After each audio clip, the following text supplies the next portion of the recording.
Недавно ко мне на планерку пришла команда из 3 человек, SMM-отдел, кофейн. 4 точки, и, соответственно, они вот втроем занимаются именно социальными сетями. Они сейчас развивают исключительно Инстаграм. Запрос на консультации был в том, что как перейти на Телеграм и на ВКонтакте. То есть мы разработали контент-план, как перейти в другие социальные сети, пересобрали функционал.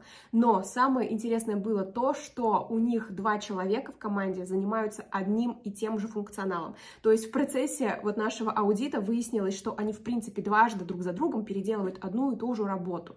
Хотя они могли бы разделиться и выполнять абсолютно разный функционал и быстрее развиваться. То есть они вдвоем там разрабатывают контент-план, ездят на съемки Reels, они вдвоем там пишут тексты, хотя это может быть в принципе один человек. Соответственно, мы пересобрали так, что на одного менеджера легло производство контента, а второй менеджер будет сейчас изучать новые площадки. Вот так можно пересобрать свою действующую команду и улучшать результаты социальных сетей.